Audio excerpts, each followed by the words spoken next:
नमः सिद्धेभ्यः। ओम नमः सिद्धेभ्यः। ओम नमः सिद्धेभ्यः। नमो अरिहन्तानं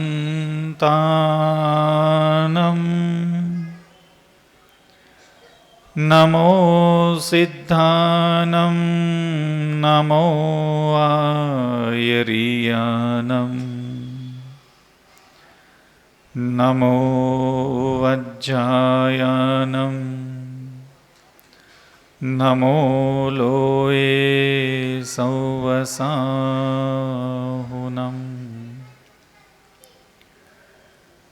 ओंकारं बिन्दुसंयुक्तं नित्यं ध्यायन्ति योगिनः कामदं मोक्षदं चैव ओंकाराय नमो नमः। अभिनंदन नाथ भगवान की, पार्श्वनाथ भगवान की, आचार्य गुरुवर श्री विद्यासागर जी मुनि महाराज की, आचार्य श्री समय सागर जी मुनि महाराज की, निर्यापकाचार्य मुनि पुंगा सुधा सागर जी मुनि महाराज की, अहिंसा परमो धर्म की, दया करुणा के सागर परम पूज मुनि श्री अबचल सागर जी महाराज की जय हो। मुनि संघ की जय हो।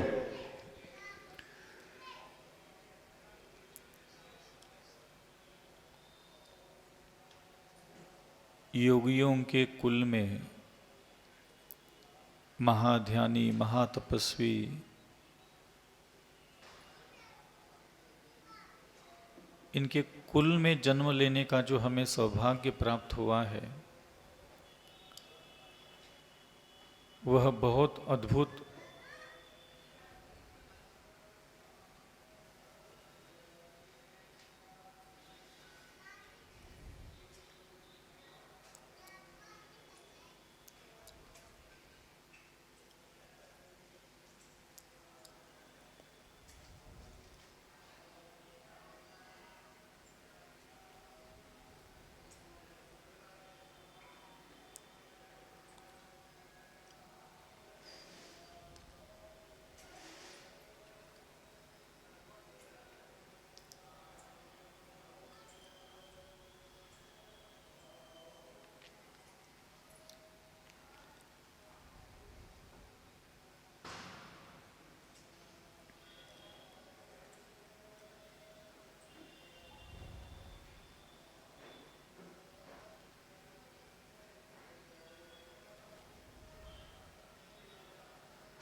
इन योगियों के कुल में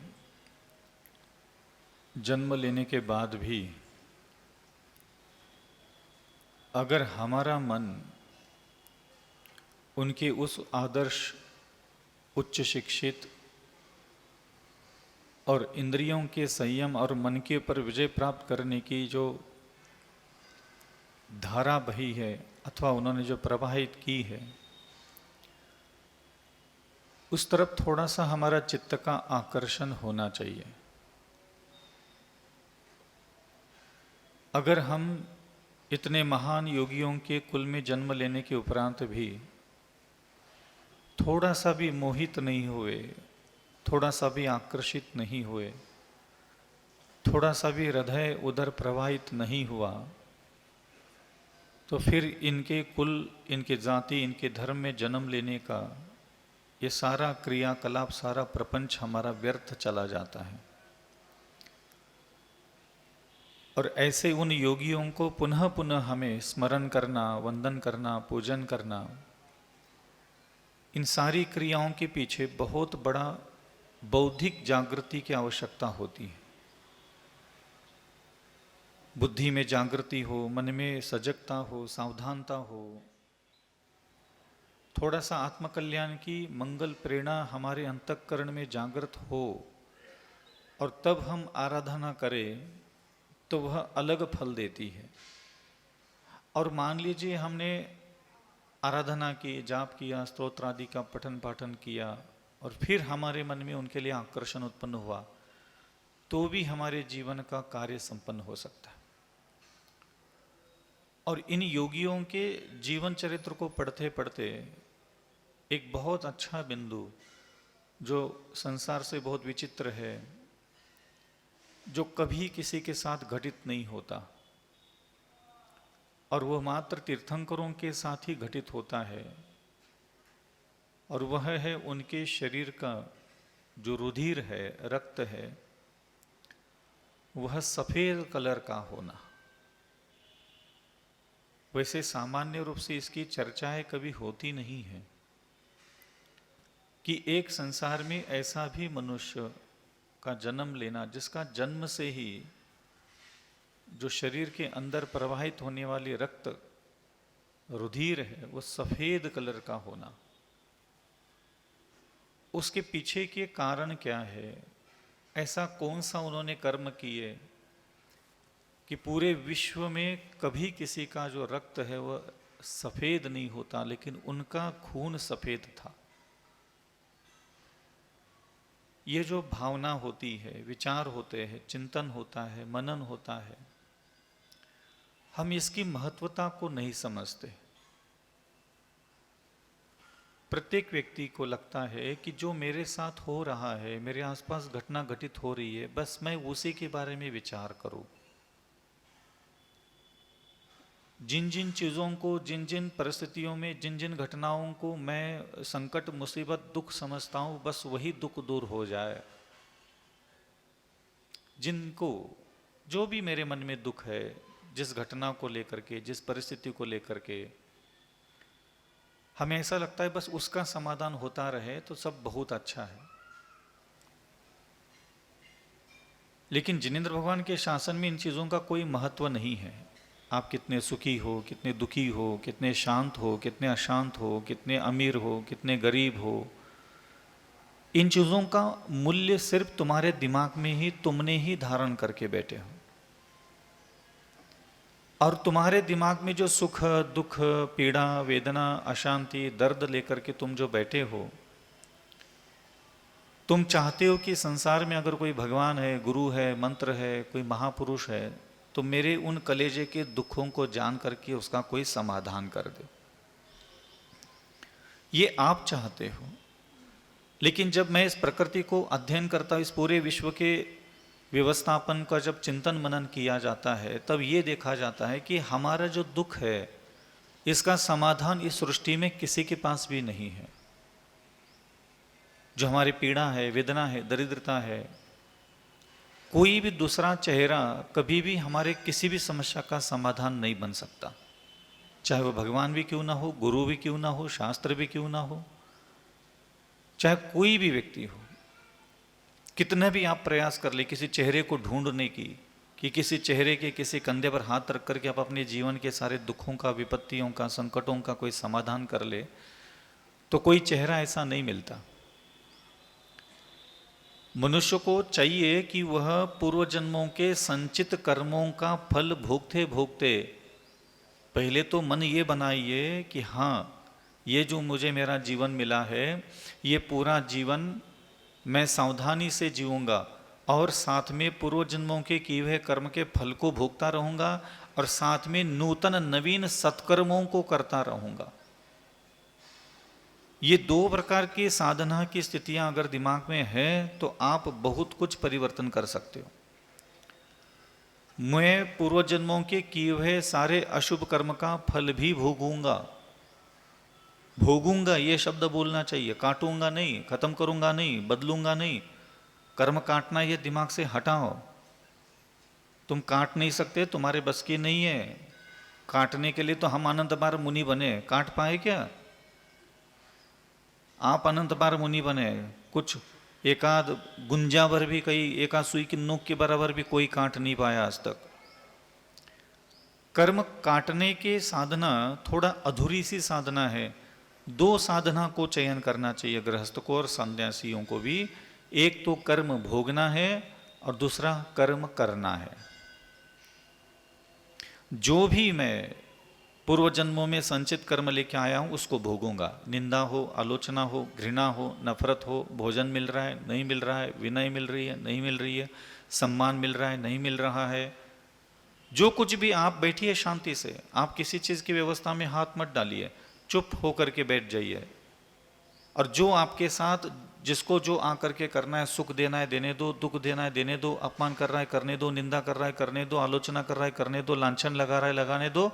आप शांत रहिए, परेशान नहीं होना। और आपको क्या करना है, ये सारे पूर्व जन्मों के कर्म का फल भोगते हुए भी वर्तमान में जो मंत्र साधना, स्तुति की साधना और अन्य प्रकार की जो साधना विधि आप लोगों ने स्वीकार की है षट आवश्यकों की, उसको कभी नहीं छोड़ना। थोड़ा सा उनको बोलो, और भी मंदिर है वहां जाकर के बैठे हो। पीछे से आवाज डिस्टर्ब करती बार बार।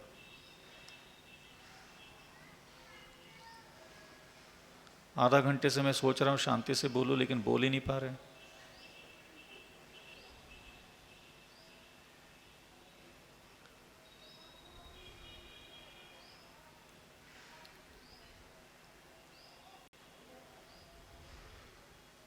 बाहर निकालो उनको, बाहर चले जाओ, बोल देना बहुत रोड पर बैठे हो कहीं शांति से।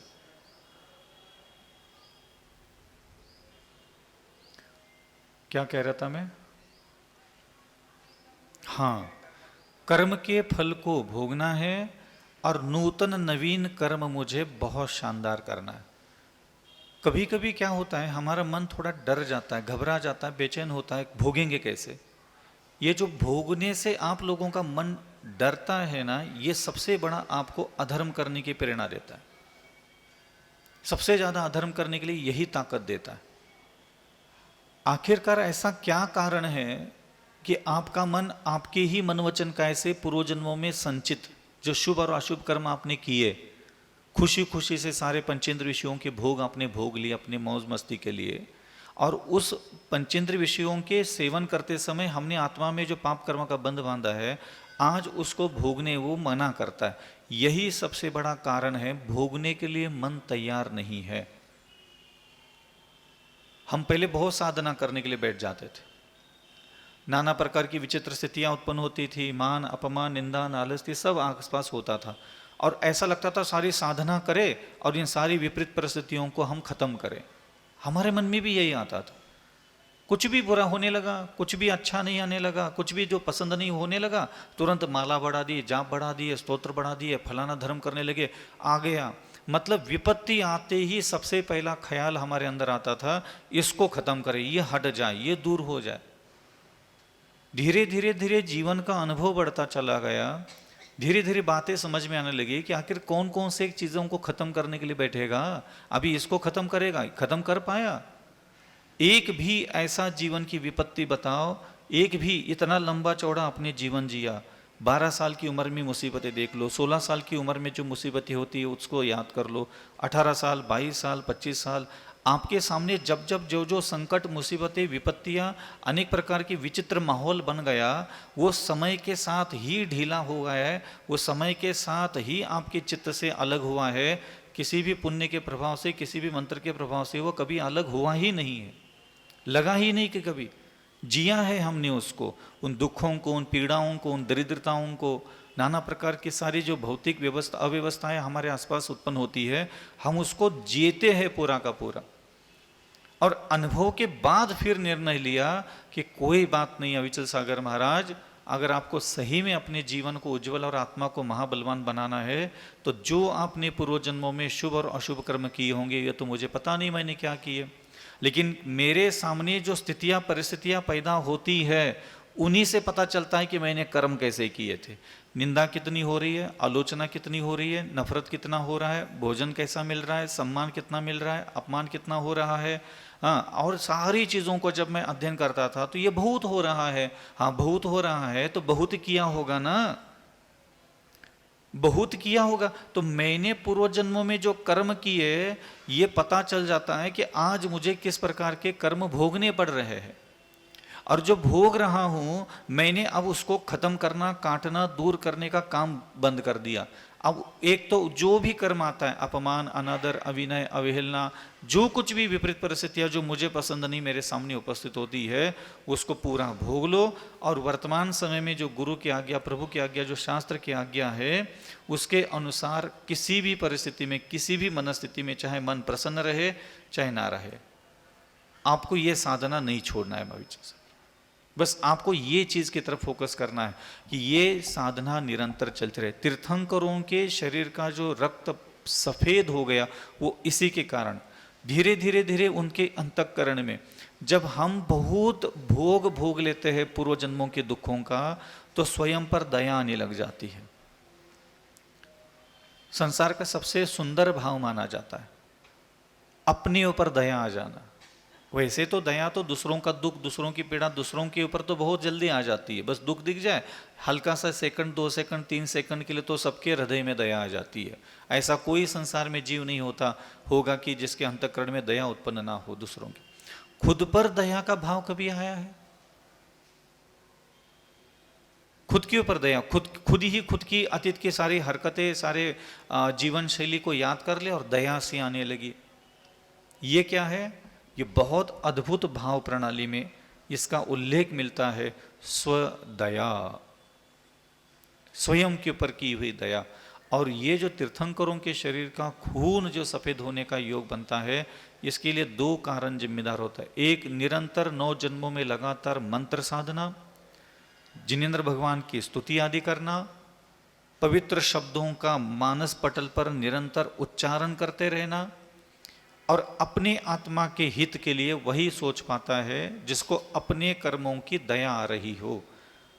बहुत मुश्किल से ये भाव उत्पन्न होता है, ध्यान रखना। अपने ऊपर दया। हमने आचार्य श्री को दूर से जब भी बैठ के देखते थे, आसपास उनके इतनी विचित्र घटनाएं घटित होती थी।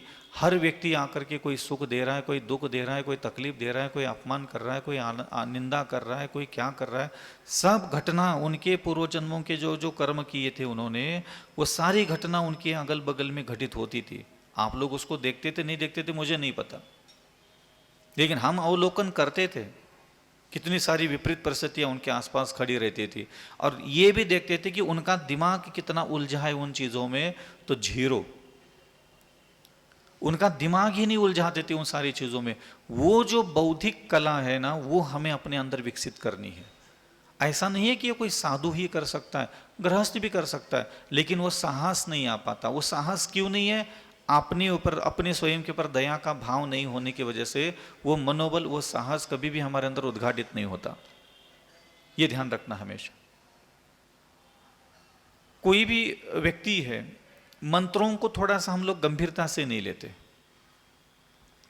बीच में कई बार मैंने बोला था कि प्रतिवर्ष किसी एक साधना के लिए 10 दिन 15 दिन का समय जरूर निकालना चाहिए। हमारे शास्त्र ग्रंथों में ये जो अष्टानिका महापर्व, 10 लक्षण महापर्व, ये जो पर्वों का उल्लेख आया है और श्रावकों को लोग उसकी प्रेरणा दी है। कई बार मैं चिंतन के लिए बैठता था कि आखिर तीर्थंकरों ने 6 आवश्यक कर्म बता दिए, नित्य निरंतर सारे अनुष्ठान श्रावक कर ही रहा है, देव पूजा, गुरुपास्ति, स्वाध्याय, संयम, तप और दान तो कर ही रहा है वो। तो ये सारी चीज़ें करने के बाद भी फिर उसको ये अष्टानिका महापर्व, ये 10 लक्षण महापर्व, फलाना महापर्व, हाँ, ये सब चीज़ें क्यों दी गई? क्योंकि जिनेंद्र भगवान ये चाहते हैं कि साल भर में कुछ समय के लिए तुम साधना में चले जाओ। ना घर, ना गृहस्थी, ना व्यापार, ना चिंताएं, ना आदि, ना व्याधि, ना उपाधि, सारी चीज़ों से निवृत्त होकर के मात्र 8 दिन पूरा का पूरा दिमाग उसमें उलझाओ, या तो सिद्धों की आराधना में, या फिर किसी मंत्र साधना में, या फिर जो गुणात्मक क्षमा मार्दव है उसका चिंतन मनन करने के लिए तुम अपना समय दो। लेकिन हम लोग कभी भी थोड़ा अलग होकर के कभी साधना नहीं कर पाते। हर बार समूह में, हर बार समूह में, हर बार सामूहिक रूप से करने के कारण वो हमारे बुद्धि में और हमारे शरीर में उसका प्रभाव कभी नहीं पड़ पाता। कभी ऐसा करके देख लेना, 1-2-3 दिन का कभी अवसर मिले ऐसा एकांत में रहने का, अथवा कभी ज़्यादा कोई घर में काम धंधा ना हो, एक दिन में 1 लाख मंत्रों का जाप का संकल्प लो और एक 10 दिन यही जीवन जीना, सुबह से लेकर शाम तक बस मंत्रोच्चारण। घर के सारे काम कर लो, कम बोलो, कम देखो, दूसरे कामों में आंखों का इस्तेमाल कम करो और वाणी ज़्यादा मत बोलो किसी से। और अपनी उस परिवार के बीच में रहते हुए एक दिन में 1 लाख मंत्रों का जाप करते हुए 10 दिन गुजार के देख लो, बस आपको उसका प्रभाव समझ में आने लग जाएगा। मंत्रों का क्या प्रभाव है? देखो, प्रभाव का मतलब खाली तुम्हारे जीवन की सारी तकलीफें दूर करने के लिए धर्म नहीं है, ध्यान रखना। क्योंकि क्या होता है, हर बार जब भी हम धर्म की बात करते हैं ना, तो आदमी वहां असफल हो जाता है, फेल हो जाता है, पीछे हट जाता है। इतना धर्म कर लिया, क्या हो गया हमारा? ये जो टोंट कसते हैं ना, हम अपनी आत्मा के ही नुकसान करके बैठ जाते हैं। इतना धर्म कर लिया, कहाँ बदलाव आ गया? इतना धर्म किया, कहाँ लाभ मिला हमें? इतना धर्म करके क्या हो गया? हाँ, शरीर स्वस्थ नहीं है, घर में आदि व्याधि है, और कितनी पूजा करते रहे, सब तो कर रहे हैं। तो ये जो मनोबल टूटता है ना, वो इसका कारण ये नहीं कि धर्म का फल तुम्हारी इच्छाओं को पूरा, ये थोड़ा माइंड से हटा नहीं लाना चाहिए। अभी थोड़ा सा किया नहीं धर्म, तुरंत उसका परिवर्तन देखना चाहते, ये नहीं चाहा करो, कोई मतलब नहीं होता है इसका। 9 जन्मों में पार्श्वनाथ भगवान मुनि बन करके साधना करते, क्या हट पाए? तीर्थंकर साधना कर रहे, दिगंबर बन करके वो क्या 6 महीने तक भोजन नहीं मिलने का योग हटा पाए क्या? वो हर बार बस वही ये दूर हो जाए, ये दूर हो जाए। कभी भी धर्म करते समय बार बार ये जो भाग्य बदलना, किस्मत बदलना, दैव बदलना, यही चीजें ला करके सामने लोग खड़ा कर देते। शांति धारा कर लो, ये नहीं कि प्रभु की आराधना का एक अंग है, बहुत खुशी से करना है, नहीं, ये इस वजह से हो जाए, इस वजह से हो जाए, इस वजह से हो जाए। ये जो बार हम खुद ही अपनी साधना के सामने दीवार खड़ी कर देते हैं, जिसके कारण हम वो साधना के पार होकर के जो दिव्य अनुभूति हमें लेना होता है ना, वो दिव्य अनुभूति हम कभी ले ही नहीं पाते। यही एक कारण है, हम खुद ही ऐसा सोचते हैं। और ये सोचते क्यों है ये मुझे नहीं पता। जब आपको ये जिनेंद्र रोहन के द्वारा कहा गया है कि जो भी तुमने पूर्व जन्मों में कर्म किए वो तुम्हें भोगना है, तो हाँ क्यों नहीं बोलते? काटने की बात क्यों बोलते हो? भोग लूंगा ये क्यों नहीं बोलते? ठीक है, मैं आज के बाद मेरे किए हुए सारे कर्म का फल भोगते हुए सारे संसार के सत्कर्म भी निरंतर करता रहूंगा, वो कभी नहीं छोड़ूंगा। आप एक बार बोल के देख लो, बोल लो, हाँ करूंगा। कोई भी कर्म काटने की, कोई भी भाग्य बदलने के लिए मैं कभी प्रयास नहीं करूंगा।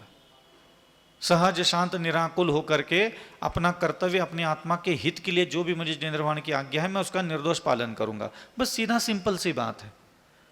जब हम अपनी ही साधना के बीच में मकड़ जाल पैदा करेंगे तो उसको कोई भगवान तीर्थंकर आकर के थोड़ी दूर करेंगे। तो इसलिए मकड़ जाल हटा दो अपने साधना, अपने देवगुरु शास्त्र के और अपने भाग्य के बीच में जो दीवारें अपनी सोच के द्वारा खड़ी की है ना, उसको तुम्हें ही तोड़ना करके, अलग करके एक स्वच्छ निर्मल जीवन जीने के लिए स्वयं को प्रेरणा देनी पड़ी।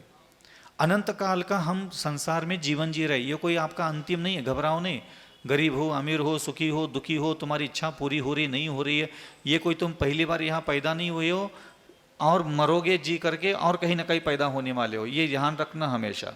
ये कोई तुम्हारा पहला और अंतिम कोई नहीं कि इसी जन्म में तुम्हारा सब सुख मिलना चाहिए, इसी जन्म में तुम्हारा सब अच्छा पूरी होना चाहिए ना।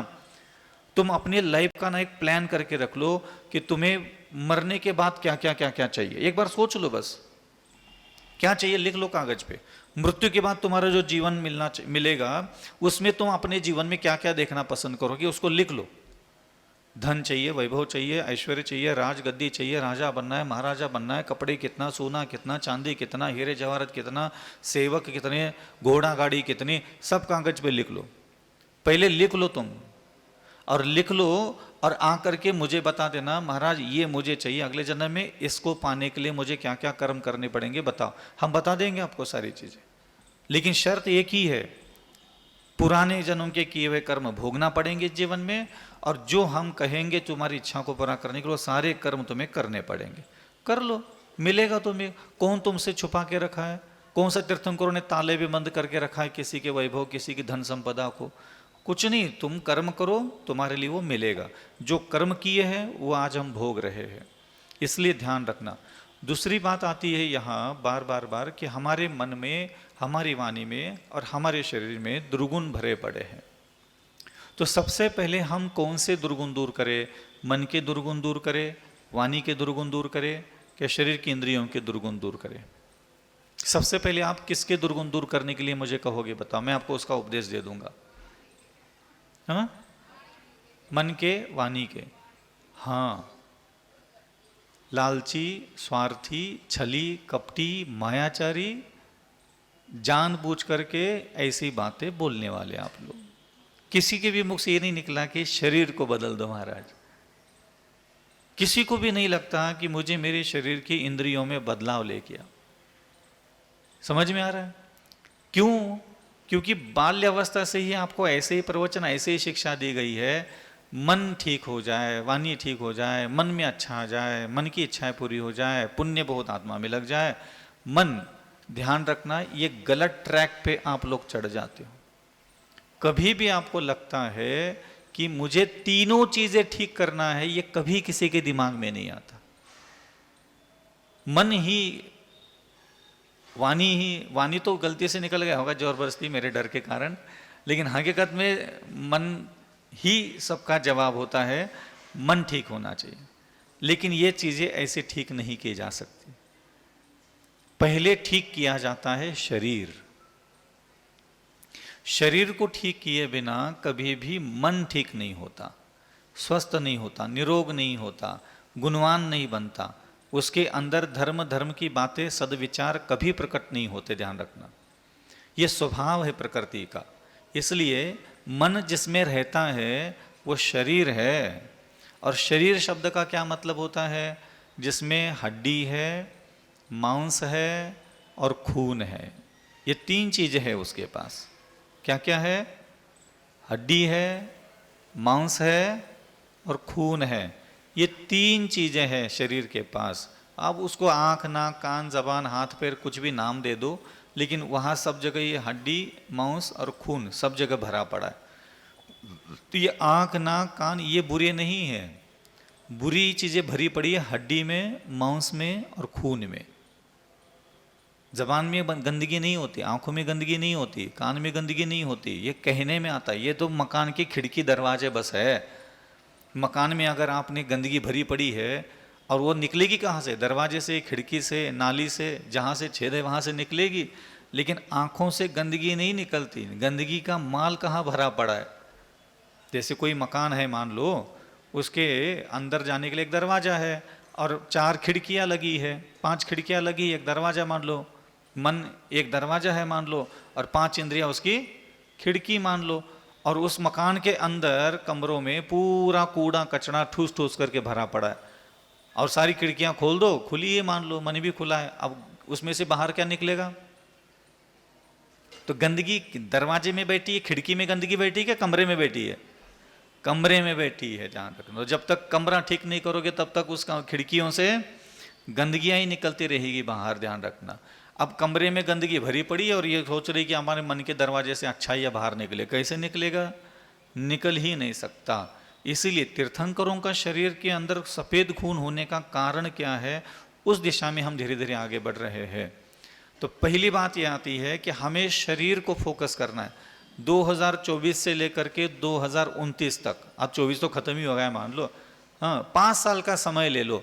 सारी दुनिया के सारी चीज़ें जितनी भी देव शास्त्र गुरु की आराधना करना है चुपचाप कर लो। ध्यान सबसे ज़्यादा 5 साल के लिए दे दो सिर्फ शरीर की तरफ। शरीर क्या है? शरीर के अंदर हड्डी है, मांस है, खून है, 3 चीज़ें हैं। हमें इसको सुव्यवस्थित बनाना है। हमें इसके अंदर अच्छे संस्कार, अच्छी पोटेंशियल पावर भरना है पहले तो हड्डी में पावर कैसे भरती है, मांसपेशियों में पावर कैसे भरती है, और खून के प्रत्येक कतरे कतरे में कैसे हम संस्कार डाल सकते हैं, पहले इसकी शिक्षा लेना चाहिए मनुष्य को। ये ध्यान रखना। इसकी सारी साधना विधि जिनेंद्र वाहन ने पहले से ही बताई है। तो हड्डी, मांस और खून, इन 3 चीज़ों को व्यवस्थित करने के लिए जिनेंद्र भगवान ने 8 साल की उम्र से साधना बताना चालू कर दी। जैसे तुम 8 साल के हो जाओगे, सबसे पहली साधना, सबसे पहला संकल्प जो बालक को दिया जाता है, कभी चले जाओ, ये मुंडन संस्थान आजकल चलने लगे ना, हाँ, अभी तो यहाँ परंपरा है। हम तो दक्षिण में तो 1000 साल से लगातार वहाँ परंपरा चल रही है। तो वहाँ ये परंपरा है मुंडन करने वाले लोगों का कि शादियाँ तक नहीं होती। शादी के पहले लड़के को पूछते तेरा मुंडन हुआ है क्या, नहीं हुआ तो शादी के पहले मुंडन करा करके फिर उसका शादी कराते। ये तो अभी जग गए यहाँ के बुंदेलखंडी लोग। तो इसलिए ध्यान रखना, क्यों, वहाँ जैसे 8 वर्ष हो जाता है सप्त व्यसनों का त्याग। त्याग करवाए इसलिए नहीं कि ये खाने से पीने से पाप लगता है ना, ये पाप लगने का पैटर्न तो ये बुंदेलखंड में कुछ ज्यादा ही चलता है। कछु करो नहीं तो पाप लगो, पाप लगो, पाप लगो। ये पाप पाप बोल बोल करके दिमाग सड़ा देते हैं, लेकिन पर्सनल लाइफ पूरी पाप से ही भरी पड़ी रहती है। गली कूचे में, मोहल्ले में, मंदिरों में बस खाली ये पाप पाप पाप पाप, दोष दोष दोष दोष दोष दोष, ये लग गो वो लग गो। और इसकी पर्सनल लाइफ चेक कर लो, बिठा दो मेरे सामने, बहुत बड़ा दिव्य गान है मेरे पास, पूरा तेरा जीवन पढ़ लो तो पता चलेगा कि नरक की नालियां भी कहाँ फीकी पड़ जाए, इतना पाप करके बैठा है। लेकिन गली से बाहर निकलते ही दोष लग गो, पाप लग गो, गलती हो गई, ये सही है वो गलत है, ये सब चलता रहता है आप लोगों का। तो पहली बात है, पहला शुद्धता करना चाहिए हड्डी और मांस को। तो जिनेंद्र भगवान ने कहा कि ये चीजें कौन कौन सी, सप्त व्यसन में कौन कौन सी चीजें होती हैं, आप किताब पढ़ लेना। 5 औदुंबर फले और मध्य मांस मधु अपने शरीर में मत डालो, सबसे पहला जिनेंद्र भगवान का आदेश। क्यों? क्योंकि भगवान चाहते हैं कि मैं तुम्हारे मन में क्षमा, दया, करुणा, विनय, नम्रता, शालीनता, लज्जा, ब्रह्मचर्य तुम्हारे मन में, तुम्हारे हृदय में, तुम्हारे अंतःकरण में मैं देखना चाहता हूं। लेकिन अगर तुम ये चीजें अपने शरीर में पहुंचाते रहोगे, ये दारू, ये गुटखा, ये मांस, ये परस्त्री सेवन करना, जुआ सट्टा खेलना आदि आदि कर्म अगर तुम अपने पेट में डालोगे, ये 5 औदुंबर फल अगर अपने पेट में डालोगे, मध्य मांस मधु अगर अपने पेट में डालोगे, तो जो मैं चाहता हूं दया, करुणावान, सरल स्वभाव, मरोपकारी, अंतःकरण शुद्धि, मन शुद्धि, वो तुम्हारे कभी भी होने में, वो तुम्हारा शरीर हड्डी मांस तुम्हें कभी सहयोग नहीं करेगा। ये ध्यान रखना हमेशा, ये ऐसा ही चलता है, सिस्टम ही इसका वैसा है। एक तो हमारे पास आत्मा है, जैसे मान लो ये मुट्ठी बंद कर रखा हो ना, इसको आत्मा मान लेना। इस आत्मा में 8 कर्म है, ठीक है। इस आत्मा में 8 कर्म भरे पड़े, ज्ञान और दर्शन, वेदनीय, मोहनी, आयु, नाम, गोत्रांतरा। इस आत्मा पे, आत्मा है, आत्मा के अंदर 8 कर्म है। इसके ये रहता किस में है, तो ये रहता है शरीर में। शरीर क्या है? हड्डी, मांस और खून का लथड़ा, ये इसके अंदर रहता है। अब ये आत्मा है, ये ऊपर चढ़ गया शरीर, ये दूसरे हाथ आ गए ना, ये शरीर, शरीर का मतलब हड्डी, मांस और खून, इसके ऊपर चढ़ गया। अब आत्मा अपने कर्म का सत्व, अपने कर्म के फल उतारता सबसे पहले किस में है पता है? मन में नहीं, सबसे पहले कर्म जो होता है, आत्मा है, आत्मा है ये, इसके अंदर 8 कर्म है। और आपको ये शरीर मिल गया, माता पिता रजवीरज मिलकर ये आपके माँ के पेट में मांस का गोला है, और ये मांस का गोला माँ के पेट में, आत्मा कहीं से मर गई, आ करके 8 कर्म को धारण करके इधर शरीर के अंदर घुस गई, मांस के गोले में घुस गई। जैसे ही वो आत्मा उस मांस के गोले में घुस जाती है, वो सबसे पहले उस कर्म का सत्व उस शरीर में उतार देती है। धीरे धीरे धीरे धीरे धीरे अपना वह सारी प्रक्रिया पूरी करवा लेता है। मतलब जब तक आत्मा उस मांस के गोले में, माँ के गर्भ में प्रवेश नहीं किया था, तब तक वो मांस का गोला बस मांस का गोला ही था। और जैसे ही वो आत्मा उसके शरीर में प्रवेश कर गई उस मांस के गोले में, तो क्या हो गया? उसने हाथ, पैर, आँख, नाक, कान सब बनाना चालू कर दिया। वो मांस के गोले को आकार देने का काम किसने किया? उस आत्मा ने उतार दिया सारे सत्व अपने उस मांस के गोले में। ये ध्यान रखना। अब उसके हड्डी, मांस और खून, इन 3 चीजों में आपके पूर्व जन्म के 8 कर्म पूरा का पूरा उतर चुका है। आप काला बनना है, गोरा बनना है, लूला बनना है, लंगड़ा बनना है, अंधा बनना है, जैसे कर्म किए थे वो शरीर वैसा ही बना देगा कर्म आपका, सेम टू सेम। अब होता क्या है कि अब जैसे मान लीजिए एक पोटली में आप शक्कर ले लो, पूरा कपड़े की पोटली में, और उसको गठान बांध लो टाइट, और उसको एक आधा लीटर दूध में डुबा के रख लो 10 मिनट के लिए। क्या हो जाएगा? वो शक्कर बाहर आएगी? नहीं, शक्कर सीधा सीधा बाहर नहीं आएगी। शक्कर उस पानी के साथ घुल करके अपना सत्व छोड़ेगी उस पानी में अथवा दूध में, और क्या हो जाएगा? वो पानी में भी मिठास उतर जाएगी। अब पानी में मिठास उतर गई, दूध में मिठास उतर गई, शक्कर की पोटली तो वही की वही है, गठान बंदी पड़ी उसके अंदर। समझ में आ रहा है? और धीरे धीरे ऊपर से उस पोटली में कोई और ऊपर से शक्कर डाल रहा है, और धीरे धीरे वो शक्कर किस में घुल रही है, उस हड्डी मांस और खून में उतर रहा है। इसलिए सबसे पहली साधना अगर जिनेंद्र भगवान ने कुछ बताई हमें, क्रमशः शरीर शुद्धि। पहले शरीर की शुद्धिकरण होना चाहिए। समय पर भोजन करना, मर्यादित भोजन करना, जैसा जिनेंद्र भगवान की आज्ञा मिली है भोजन से संबंधित उन सारे भोजनों के नियमों का हमेशा पालन करना चाहिए। अपने लालच, अपनी भूख, अपनी प्यास को नज़रअंदाज करते हुए हमेशा प्रासुक शुद्ध भोजन ही ग्रहण करें और उचित मात्रा में ही ग्रहण करें। ये पहले शरीर शुद्धि का कारण होता है। ये खून में अगर आप अन्न व्यवस्थित नहीं पहुंचाओगे तो बाकी के काम कभी आपके हृदय, बुद्धि, अंतःकरण में कभी भी घटित होने वाले ही नहीं है। दूसरा, इस हड्डी मांस खून को अगर कोई व्यक्ति ठीक ठाक कर लेगा तो क्या हो जाएगा, क्योंकि इसी शरीर के आश्रित मन रहता है। इस शरीर के आश्रित कौन रहता है? मन रहता है। इसी हड्डी मांस और खून में घुला हुआ है पूरा मन, पूरे शरीर में व्याप्त। जैसे खून, हड्डी, मांस सुधर जाएंगे, ऑटोमेटिक मन भी सुधर जाएगा। तुम्हें कुछ नहीं करना है उसके लिए। मैंने बीच में एक बार उदाहरण भी दिया था फूंकनी का, याद है आपको? नहीं याद है? जैसे मान लीजिए फूंकनी होती है ना, पुराने समय में चूल्हा फूंकनी वाली फूंकनी इस्तेमाल करते थे। लोहे की फूंकनी है और आप उसको चूल्हे में डाल करके लाल लाल लाल कर दो उस फूंकनी को, और आप अपनी मुख में बहुत ठंडी ठंडी हवा भर देना, बहुत ठंडी हवा भर देना। और क्या कर लेना, उस गर्म फूंकनी को ऐसा पकड़ करके चिमटी से उसमें से इधर से ठंडी हवा छोड़ देना। उधर निकलते समय हवा कैसे निकलेगी? गरम गरम निकलेगी। आप क्या करना, एक दूसरी फूंकनी ले लेना, उसको फ्रीज में ऊपर वाले खाने में रख देना 2 घंटे। अब क्या हो जाएगी, फूंकनी ठंडी हो जाएगी। और उसको ले के आओ और उसको पकड़ लो अपने मुंह के सामने, और तब क्या करना, आप अपने मुख में बहुत तेज गर्म हवा भर देना और उस फूंकनी में छोड़ देना। उधर से क्या निकलेगा? हाँ, ठंडी हवा बाहर निकल गई। ये क्या कहा मैंने अभी आपको? ये उदाहरण इसलिए दिया, जैसी आपका ये शरीर होगा वैसा ही मन काम करेगा। जैसे शरीर में आपके सत्व होगा, संस्कार होंगे, जैसे आपके अंदर पूर्व जन्म के कर्म की तासीर उतर गई होंगी, वैसा ही आपका मन निर्माण होने लग जाएगा। ये नियम है प्रकृति का। मान लीजिए मेरे शरीर में खाना पीना उठ पटांग मैं सब खा लेता हूँ, जब चाहे पेट भर करके, जब चाहे कचौड़ी मंगोड़ी, कहीं भी रोड ठेला वेला, कोई मान मर्यादा नहीं। गोलगप्पे कहीं से भी उठा ले, ठेले पे जाके खा लिया, हफ्ते में खा लो, महीने में खा लो, खा तो लिया ना, तुम्हारे शरीर में गया ना, गया तो अपना वो काम करेगा। पहले तो पूर्व जन्म के कर्म खून, हड्डी, मांस में गंदे उतर चुके हैं, ऊपर से वो खून के सारे संस्कार बुद्धि में उतर गए, उतर करके वो बाहर की गंदी गंदी चीज़ें मांग रहा है। तुमने ला करके उसको दे दिया वो सारी चीज़ें। अब यहाँ करके तुम भगवान से बोल रहे, भगवान का अब कोई रोल बचा ही नहीं। भगवान की कृपा चाहने के लिए पहले क्रमशः साधना पद्धति अपनानी पड़ती है। तो अब धीरे धीरे कोई व्यक्ति भोजन की तरफ पहले सावधान हो जाए, और दूसरी साधना आती खून, हड्डी, मांस को ठीक करने की होती है मंत्र साधना। सबसे ज़्यादा अगर मंत्र जपा जाता है वो सिर्फ खून, हड्डी, मांस की तासीर बदलने के लिए किया जाता है, ध्यान रखना। उस मंत्र का और कोई दूसरा काम है ही नहीं, कोई प्रभाव होता ही नहीं उसका, कुछ मतलब ही नहीं उसको और जपने से। सबसे अधिक मात्रा में मंत्र जो होता है वो हमारे हड्डी, मांस और खून में उतरता है, उसकी तासीर बदल देता है।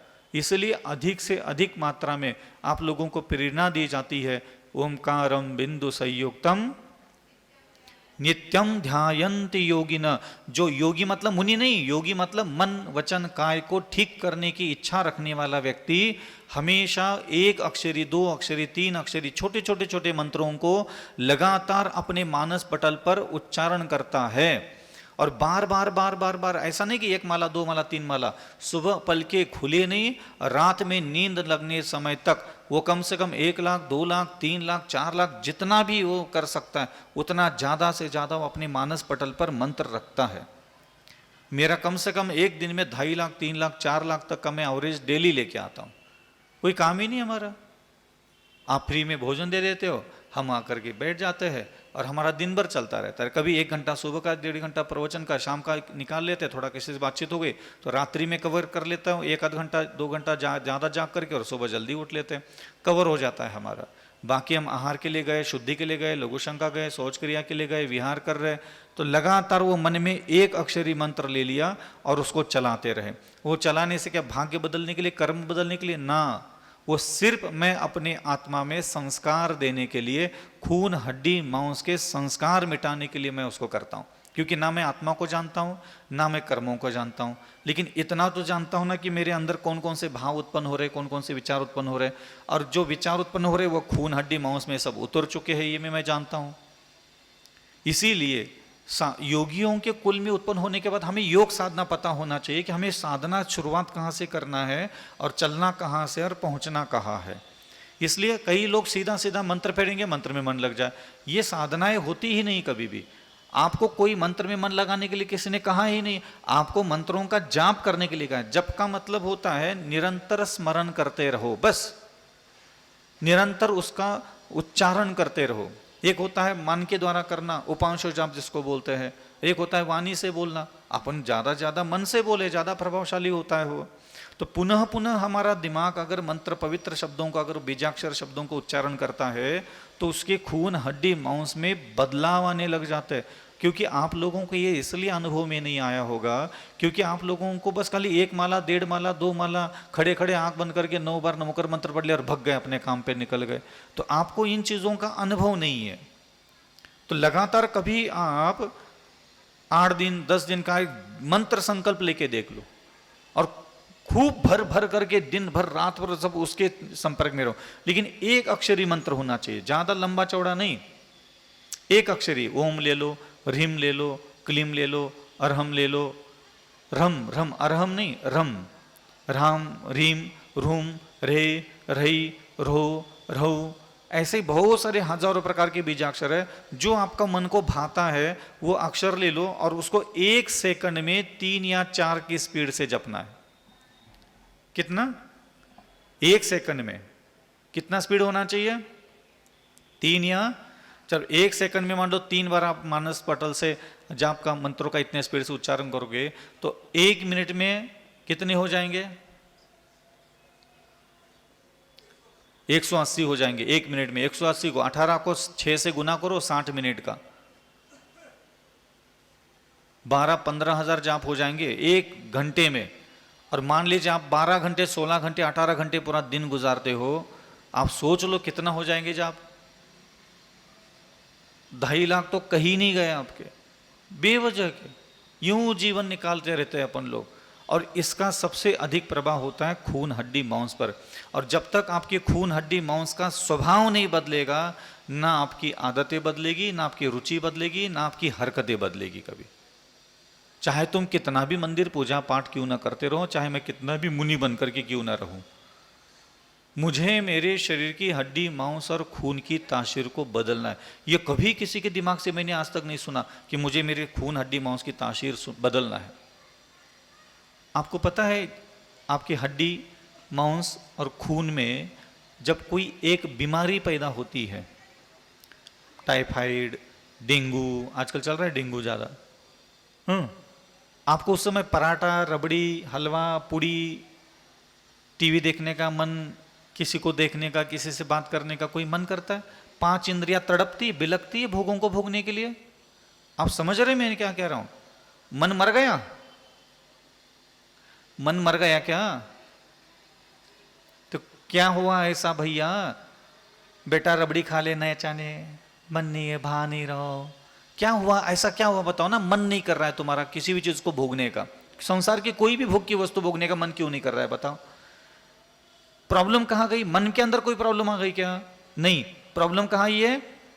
एक खून हड्डी मांस में हल्का सा एक कुछ समय के लिए बुखार चढ़ गया, तो उस बुखार के सारे तत्व, कीटाणु विटाणु, तुम्हें जो बोलना है बोल लो, लेकिन चढ़ तो गए, खून हड्डी मांस में प्रवेश तो कर गए ना। जब उसके अंदर वो सूक्ष्म रूप से एक दुर्गुण फैलता है, एक बीमारी फैलती है, मन पूरा खाना पीना, छूना चखना, देखना सूंघना, सारा नशा मन का उतने समय के लिए उतर जाता है और पड़ा रहता है, मुझे सोने दो शांति से, मुझे कुछ नहीं चाहिए। ये कुछ नहीं चाहिए ये लाला क्यों बोल रहा है? बुखार है इसलिए नहीं, उसकी हड्डी मांस और खून में कोई और जाकर के उसकी तासीर बदल दी किसी बंदे ने। डेंगू ने तासीर बदल दी उसकी। अब कोई व्यक्ति साधना करके और शुद्ध भोजन करके मंत्रोच्चारण करके पुनः पुनः पुनः पुनः इस प्रकार की व्यवस्था में अगर ले आता है और अपनी हड्डी मांस खून की तासीर बदल देता है, आप सोचो उसके मन में कितनी सादगी, कितनी कोमलता, कितनी निर्विकारता पनपती होगी। समझ में आ रहा है? कभी बेड पर पड़ा हुआ आदमी होता है ना, वैसे तो जीवन भर कभी ढीला नहीं पड़ेगा, ढीठ बन करके एडमिट हो गया, पेशेंट बन गया, तुरंत मीठी मीठी बातें करने लग जाता है, सब ठीक से रहना, सब अच्छे से रहना, भैया क्षमा, वो कहाँ गया, वो कहाँ गया, दुश्मन भी याद आने लग जाते हैं उसको। आपने कभी पेशेंटों को ऐसी बातें करते सुना है? हाँ, बहुत। और उसकी बातें सुनकर के हमें दया से आ जाती है। समझ में आ रहा है? वो क्यों आती है पता है? क्योंकि उसकी खून हड्डी मांस की तासीर बदल दी उस बीमारी ने, जिसके कारण अब उसका मन जो आवेग, उत्तेजना, उमंग, उल्लास, उन्मत्त हो करके स्वच्छंद नाना प्रकार के राग द्वेष, छल कपट, घृणा, नफरत करने के लिए निरंतर लालायित रहता था, डाउन हो गया, पूरा ठंडा पड़ जाता है। और लाला थोड़ा सा टॉनिक की खा करके, दाल रबड़ी रोटी खा करके फिर 5वें 6वें दिन फिर आकर के बात करके देख लो, हाँ कहाँ होगा, गले की आवाज फिर चालू हो गई, उसका तान तमाशा सब। ये सब संसारी मनुष्य का स्वभाव। और मैंने इन चीज़ों को मौन रह करके बहुत देखा। ये संसारी जीव इतना पूजन पाठ जाप स्तोत्र मंत्र करने के बाद भी परिवर्तन क्यों नहीं आ रहा है? वो सारी चीज़ों को, इसीलिए भगवान ने आलू मत खाओ, प्याज मत खाओ, लहसुन मत खाओ, गड़ंत चीज़ें मत खाओ, ये चीज़ें खाने के लिए मना किया। और जैन समाज के लोग पता है क्या बोलते हैं? लोग ये बोलते हैं कि इसमें जीव होते हैं इसलिए इसमें खाने के लिए मना किया। अब क्या बताए आप लोगों को? क्या जिनेंद्र भगवान पे भिंडी खा लेते हो, बाकी के सारी चीज़ों में क्या जीव नहीं होते? ऐसा कहा है भगवान ने? भगवान ने ऐसा कहा है कि जो तुम खा रहे हो उसमें जीव नहीं है?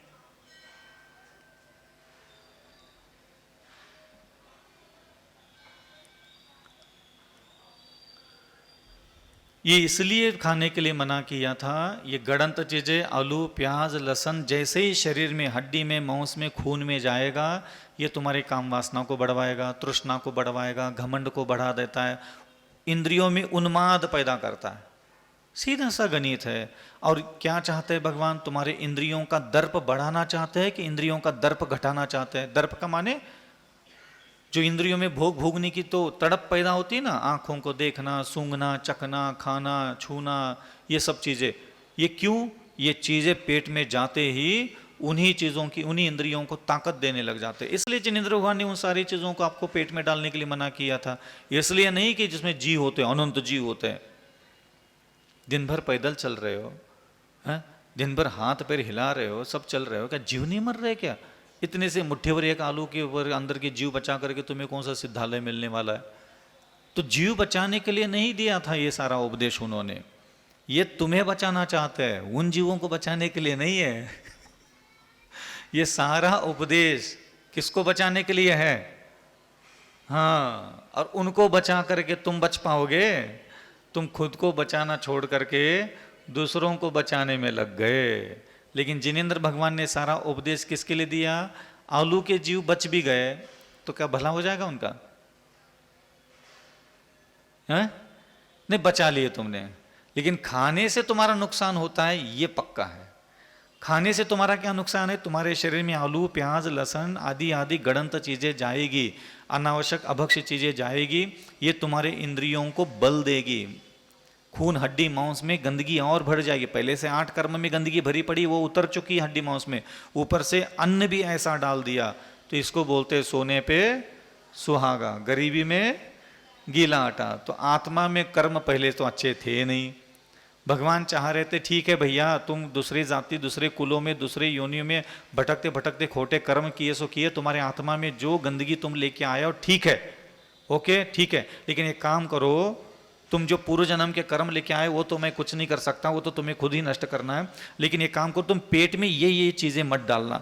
डालोगे तो तुम्हारे अंदर काम वासना बैठी, क्रोध बैठा है, मान बैठा है, मायाचार बैठा है, अहंकार बैठा है, घृणा बैठी, नफरत बैठी है, ये अन्न पेट में डालोगे तो ये और उसको आग में घी डालने के जैसा काम करेगी। इसलिए हे श्रावक, अगर तुम अपनी आत्मा का उद्धार, कल्याण, मंगल चाहते हो तो सबसे पहले अपने शरीर की तरफ ध्यान दो कि मुझे मेरे शरीर में कब क्या डालना है, कितना पानी देना, कितना अन्न देना, किस प्रकार के शोधन किया हुआ भोजन पहुंचाना है। सौले का खाना भगवान ने इसलिए खाने के लिए कहा था, लेकिन तुमने इतना चौके में तांडव मचा के रखा है, वो कपड़े छू लिया छू लिया छू लिया छू लिया छू लिया है। शुद्ध भोजन करने के लिए भगवान ने मुझे कहा, मेरे से ज्यादा तो तुम्हारे नखरे चलते हैं। देख देख करके कभी तो मेरा दिमाग सटक जाता है, लेकिन बोलता किसी को कुछ है ही नहीं। भैया तुम बनाओ, शांति से धुले हुए कपड़े पहन लो, बना लो और मन की प्रसन्नता से थोड़ा हाथ में दे दो, हमारा सब काम हो रहा है। आप लोग इन चीज़ों को समझते ही नहीं थे, इसलिए सारे सौला कितना होना चाहिए, छू लिया, लकड़ी से उठा रहा है, कोई तो प्लास्टिक से उठा रहा है, कोई इतर से उठा रहा है। तुम लोगों के इतने नाटक चलने लगे। भगवान ने कहा था भाई शुद्ध वस्त्र पहन करके, थोड़ा सा गंदे गंदे गंदे कपड़े पहन करके खाना बिना बनाओगे तो तुम्हारा मन अच्छा नहीं होगा। तो भगवान चाहते शरीर की शुद्धि पूर्वक भोजन बनना चाहिए, इतना सा कहा था। क्या उन्होंने बड़ी गलती कर दी, समझ में नहीं आया। लेकिन ये बुंदेलखंडी उसके पूरे बैठ बैठ करके ऐसे इतने टुकड़े कर चुके हैं भगवान के, अब मुझे समेटना भी मुश्किल है। इतना तांडव, बच्चे को चौके में घुस गए, बाहर जा बाहर जा बाहर जा, भूखा मर जाए चलेगा सब लोग। मतलब कहाँ चौका क्या लगाने के लिए, शुद्ध भोजन, बस इतनी सी बात कही थी ना भाई। एक योगी है, उसको थोड़ा शुद्ध भोजन दे देना। वो योगी को भी बहुत सारी एक नियम दिए है, आधा पेट भोजन, आधा पेट पानी, आधा पेट खाली, हम लोगों के लिए भी बताया है। फिर नीरस भोजन, फिर बिना ममता के, बिना मोह के, बिना आसक्ति के, बिना किसी के तृष्णा के, बिना गृद्धता के उस भोजन को करने के लिए भी कहा। फिर मंत्र संस्कार देते हुए, भावनाओं के संस्कार देते हुए भोजन करने के लिए कहा। बस बात इतनी सी थी। आप लोगों का चौके लगाने के तरीके देख करके मुझे लगता है अगले जन्म में मैं महाराज भी ना बनूं, सीधा 8 साल की उम्र में संन्यास ले ले और बिना चौके में जाए, वही बैठ के कल्याण हो जाए हमारा। बहुत माता पच्ची, इतनी चौके की नाटक, इतना क्या करे, अब कौन समझाए, कौन देखे। आचार्य श्री देखो कभी चौके के ऊपर कभी बोलते ही नहीं थे। हाथ अंजुले मान लिए, चले गए, तुम जो करना है धांगड़ धिंगा सब कर लो, हमें कोई लेना देना नहीं। और हकीकत में लेना देना तो आपको भी नहीं रखना चाहिए, ज़्यादा खींचातानी नहीं होना चाहिए। जो सुव्यवस्थित भगवान ने कहा है बस उसको उतना ही महत्व दो। इसलिए ध्यान रखना, ये अन्न शुद्धि जो होती है ना, ये सिर्फ खाने से, सोले का खाना खाने से तो कोई पुण्य नहीं मिलता। ये जितने भी व्रती है उनको भी नहीं पता होगा ये सोले का खाना खाने से क्या होता है, मालूम ही नहीं किसी को। कितना खाना, कैसा खाना, क्यों खाना, किस ऋतु में किस प्रकार का भोजन तत्व पेट में जाना चाहिए, क्यों? क्योंकि शरीर, हड्डी, मांस को जब तक आप स्वस्थ नहीं बनाओगे, मन, वाणी, बुद्धि, हृदय, अंतःकरण कभी आपका निर्मल होने ही वाला नहीं है। इसलिए शुरुआत जीवन के 8 साल से लेकर के 25 साल तक की जो साधना है वो सिर्फ भोजन शुद्धि की साधना है। और जो व्यक्ति 8 साल की उम्र से लेकर के 25-30 साल का समय तक, जब तक वो ब्रह्मचर्य आश्रम में रहता है विवाह के पहले तक, अगर वो शरीर में जिस प्रकार के तत्व डालता है उसी प्रकार की विवाह के बाद भी उसके संतान की उत्पत्ति होती है। क्यों? उसके शरीर में कोई तत्व ही नहीं बना मलिन, उसके शरीर में कोई गया ही नहीं सिम्टम्स ऐसा। तो धीरे धीरे उसके मन में, वाणी में शुद्धता, सात्विकता, सरलता प्रकट होने लग जाती है। इसलिए गृहस्थों को ध्यान रखना चाहिए कि वह अधिक से अधिक भोजन और अधिक से अधिक मंत्र की तरफ ध्यान देना चाहिए। और आप समाज में रहते हैं, कहीं भी कोई भोजन कैसे करे, भोजन में क्या क्या खाना चाहिए, कितनी मात्रा में खाना चाहिए, कौन से ऋतु में कौन कौन सा प्रकार का भोजन करना चाहिए, इसकी जानकारी प्रत्येक व्यक्ति को इकट्ठा करके उसी के अनुसार अपने जीवन में भोजन की व्यवस्था। और यह बुंदेलखंड में अरे कच्चो नहीं महाराज, दाल रोटी खा ले तो और कहाँ है, लौकी खा ले, तिंदा खा ले तो और खाइए, हम तो कुछ खाते नहीं महाराज। यही तो दिक्कत है, बिना सिखे सिखाए, बिना जने जनवाए हम लोग ऐसे ही बस खाली। और ये गृहिणियों का काम होता है, आप लोगों को सीखना चाहिए कौन से ऋतु में कौन सा भोजन, कौन सी चटनी, कौन सा तेल यूज करे, कुछ भी नॉलेज नहीं होता। तो इसलिए सारे शरीर में आदि व्याधि रोग विपत्तियां भी आती है और मनोरोग तो चल ही रहा है अनंत काल से। इसलिए प्रत्येक गृहस्थ को सबसे पहले धार्मिक बनने के लिए शरीर की शुद्धि की आवश्यकता है। और मैं हमेशा आप लोगों को प्रेरणा दूंगा, एक मंत्र की साधना और एक भोजन की साधना हमेशा आपको सावधानी से करते रहना चाहिए। मंत्रोच्चारण करते समय आंख बंद करके बैठना या ऐसे भगवान जैसे पालती मार करके बैठना, बुड़बुड़ बुड़बुड़ बुड़बुड़ करना, ये सम्यक दर्शनाय ज्ञानाय नमा चारित्रनामा, ये सब छोड़ दो, इनका कोई महत्व नहीं है। ना माला से कोई लेना देना है, ना किसी चांदी से लेना देना, ना तुम्हारा मन की एकाग्रता से भी कोई लेना देना है नहीं। पहले अपने शरीर में इतने मंत्र पहुंचाओ इतनी ज़्यादा से ज़्यादा शरीर हड्डी मांस में मंत्र पहुंचाओ। जैसे अपन कोई नया मकान बनाना होता है तो गड्ढा खोदते, नींव खोदते हैं और उसमें बोल्डर गिन के डालता है क्या कोई? मकान बनाते समय भले कोई गिन के मकान बना ले ईंटों से, लेकिन बोल्डर से कभी भी कोई गिनता नहीं, भैया डाल दो, पहले भर दो उसको, आंख बंद करके भरा जाता है उसमें। इसी प्रकार मैं अपने 20 साल में कभी भी आज तक उंगली से नहीं गिनता, ना माला से गिनता हूँ, कोई लेना देना ही नहीं रखता। मेरे लिए मंत्र है, मेरे पास मन है, मेरे पास वाणी है, और मैं इन दोनों का उपयोग करके दिन भर मेरा काम है सिर्फ मंत्रोच्चारण करना। बाकी आप देखा देखी में मत पड़ो। आसपास ऐसे ढोंगी बगले बैठे रहते हैं जिनका देख करके आपको लगता है कि मैं भी ऐसा आंख बंद करके ऐसा कुछ चला जाऊं किसी एकांत में, एकाग्रता में, उनके चक्कर में मत पड़ना। जैसे ठग विद्या धारण करके बैठे। आपका सबसे पहला काम है सिर्फ मंत्र जपना है। मन लगे नहीं लगे, मन भटके नहीं भटके, इते जाए उते जाए, मन को जहाँ जाना है जो कर रहा है करने दो। दिमाग में मंत्र चल रहा है कि नहीं चल रहा है, बस ये देखते रहना हमेशा। कोई लेना देना नहीं आपके मंत्र की एकाग्रता का और शुद्धि का और विशुद्धि का, कुछ होता धरता है ही नहीं। आप लोगों को जो दुनिया भर के प्रवचन सुनाते हैं, ध्यान शिविर में लगवा रहे हैं ना, उनको एक बार पलट करके कभी पूछ लेना, तुम्हारा लग गया तो का, तुम्हें लग गया तो तुम्हारे रिद्धिया सिद्धि कहाँ है, दिखाओ उस मंत्र की उपयोगिता, मंत्र का फल कहाँ है बताओ। है ही नहीं किसी के पास, सब बातें बातें बातें बातें, बातों का जमा खर्च है। इसलिए जब तक आप हड्डी मांस खून को भरोगे नहीं ना, तब तक कुछ नहीं होने वाला। तुम बातें करते रह जाओगे, बातें सुनते रह जाओगे, अच्छा प्रवचन बुरा प्रवचन, इसी में उलझ जाओगे। अच्छा महाराज बुरा महाराज, इसी में उलझ जाओ। खुद को पावरफुल बनाओ। आपको पता है ये मुनि महाराज को आहार खड़े होकर के क्यों किया जाता है, अथवा बर्तन में आहार करने के लिए क्यों मना है, हाथ की अंजुली में क्यों भोजन करने के लिए कहा, पता है आपको? इसका कारण ही यही है। जब भी कोई मान लो कोई योगी है, रिद्धि सिद्धि का धारक है, अथवा जिसने इंद्रिय विजेता प्राप्त किया है, जिसके अंदर गुण प्रकट हुए हैं, अनेक प्रकार की योग्यताएं प्रकट हुई है, रिद्धिया सिद्धियां जागृत हो गई उसके साधना मनोबल से, तो उसके छुआ कोई आहार है, मान लो जैसे बर्तन में हमने खाना खा लिया, और वो अन्न भी अगर कोई व्यक्ति लगातार कुछ समय तक खाता रहेगा, उसकी जैसे हमने खाना खा लिया मान लो बर्तन में, कुछ तो बचेगा, और उसको मैं उठ के निकल गया और वहाँ उसको धो धा करके कोई रोज पीता रहा, जो उस साधक के अंदर शक्तियाँ होगी वो उसके अंदर भी उतरने लग जाती है। ये ऐसा किसी के साथ भी हो सकता है, किसी के साथ भी होता है। आप जैसे आप वैष्णव सनातन परंपरा में एक विधान चलता है, उनके घर से वो फल फूल नैवेद्य सब लेके जाते अच्छे से सजा करके टोकरियों में, और वो प्रभु चरणों में वहाँ अंदर रख देते हैं। आपने कभी देखा है ऐसा? टीवी में तो देखा होगा, पिक्चर में दो पंडित वगैरह होते हैं, उनके पुजारी वगैरह परमात्मा के आराधक, तो उनको वहाँ से कुछ वहाँ रख लेते हैं और आधा निकाल करके उनको वापस देते और ले जाते हैं वो लोग, तो उसको प्रसाद समझ करके वो लोग सेवन करते हैं। क्यों? क्योंकि इसका कारण यह है कि जब भगवती सत्ता ईश्वर के बगल में वो अन्न चला जाता है, उस अन्न में वहाँ की सारी पॉजिटिव एनर्जी उतर करके वो अन्न के द्वारा हमारे शरीर में चली जाती है, और जो ईश्वर का अंश था, ईश्वर के जो संस्कार थे, वहाँ जो ऊर्जाएं थी वो हमारे अंदर प्रकट होती है। ये अन्न का प्रभाव होता है, इसलिए अन्न को प्रसाद कहा जाता है, प्राण कहा जाता है, ऊर्जा शक्ति कहा जाता है। यही हमारे आत्मा को ऊपर उठा सकता है और कोई भी उठा नहीं सकता। इसलिए हमारा मन, हमारी वाणी, हमारे शरीर की इंद्रियों को अगर कोई गुणवान बनाने की सबसे पहली भूमिका निभाता है वो है अन्न और वो है मंत्र। इन दो चीज़ों का बैलेंस आप बनाइए, विवेक रखिए, नित्य निरंतर सावधान पूर्वक व्यवस्थित पानी पीना सीख लीजिए, भोजन करना सीख लीजिएगा। कौन सा भोजन हमारे शरीर में जाना है नहीं जाना ये तय कर लो, फिर आप जाप स्तोत्र मंत्र पूजन पाठन आप कर लो। सारे स्तुतियाँ, सारे पाठ, सारे तीर्थ वंदना का फल आपको उसी समय मिलने लग जाएगा। लेकिन ऐसा मत बोला करो नहीं महाराज हम तो कुछ खाते ही नहीं, बस दाल रोटी तो खाते हैं ना। आपको ऋतु का ज्ञान होना चाहिए, कौन से ऋतु में कौन सी दाल, कौन सा दूध, कौन सी सब्जी, सब चीज़ों का ज्ञान लो। समझ में आ रहा है ना? किसी को भी हम कहते हैं ना थोड़ा खाना पीना ठीक कर लो, अरे महाराज सब ठीक है तो खा लेते, तो तुम्हारा कुछ नहीं हो सकता।